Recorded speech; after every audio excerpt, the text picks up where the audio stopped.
সংগ্রামী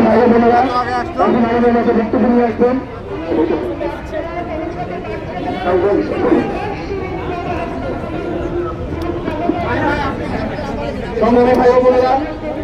এই মুহূর্তে আমাদের মধ্যে বক্তব্য নিয়ে আসবে জাতীয় নাগরিক পার্টি সম্মানিত যুগ্ম আহ্বায়ক বনিরা শারমিন।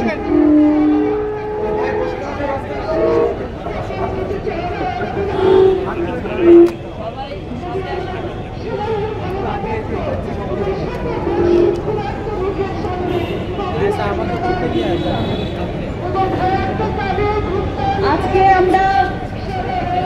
এখানে এনসিপির পক্ষ থেকে এই বিক্ষোভ সমাবেশের আহ্বান জানিয়েছি এবং আপনারা খেয়াল করে দেখবেন আজকে সারা বাংলাদেশে এনসিপির পক্ষ থেকে এবং সকল সামাজিক সাংস্কৃতিক এবং রাজনৈতিক সংগঠনের পক্ষ থেকে কিন্তু এই গাজাবাসীর উপর যে হামলা, ন্যাক্কারজনক হামলা, সেটার বিরুদ্ধে কিন্তু সকল স্তরের মানুষ, সেটা আপনারা যদি বলেন পেশাজীবী, রাজনৈতিক দল, যে সকল স্তরের মানুষ শিশু থেকে শুরু করে সকলেই আসলে এখন সোশ্যাল মিডিয়ার কল্যাণে এই ধরনের যে ন্যাক্কারজনক ঘটনা ঘটে গাজাবাসীর উপরে, সেটার জন্য কিন্তু সকলেই প্রতিবাদের জন্য এগিয়ে এসছে। বাংলাদেশের জন্য, বাংলাদেশের পক্ষ থেকে আজকের এই প্রতিবাদ তার সবচেয়ে বড় কারণ হচ্ছে আমরা খুব সম্প্রতি একটি ফ্যাসিবাদী ব্যবস্থার বিলোপ চেয়েছি, একটি স্বৈরাচার হটিয়েছি। সুতরাং এই আন্তর্জাতিক কমিউনিটি যারা বারবার করে বলে যে মানবাধিকার এবং যারা বারবার করে বলে মানুষের অধিকারের কথা,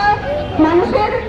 বিভিন্ন দেশে গিয়ে আসলে যে বলে যে মানুষের অধিকারের রক্ষা করতে হবে এবং নানান ধরনের এটার জন্য ফতোয়া জারি করে, তাদের প্রতি আমাদের এই এনসিপির পক্ষ থেকে আজকে এই বার্তা,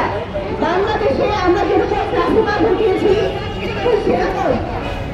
পৃথিবীর যে কোনো জায়গায়, শুধু মুসলিম না, যে কোনো ধর্মের মানুষের প্রতি এই ধরনের ন্যাক্কারজনক হামলা আমরা কিন্তু সহ্য করবো না এবং বাংলাদেশের পক্ষ থেকে সবসময় আমরা এই ধরনের প্রতিবাদ অব্যাহত রাখবো। বাংলাদেশের মানুষ এই সব ধরনের মানবতা বিরোধী আন্তর্জাতিক কমিউনিটিকে এটাই বলতে চাই যে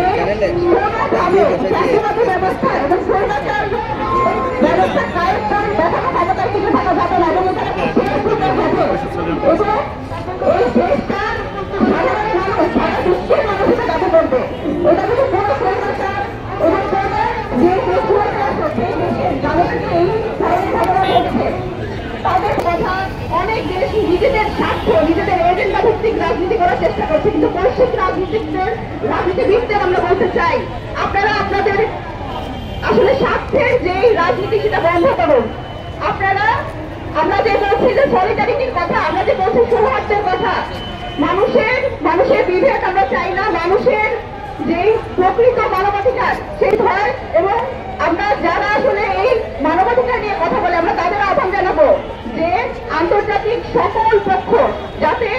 ফিলিস্তিনের গাজার এই ন্যাক্কারজনক হামলার বিরুদ্ধে কথা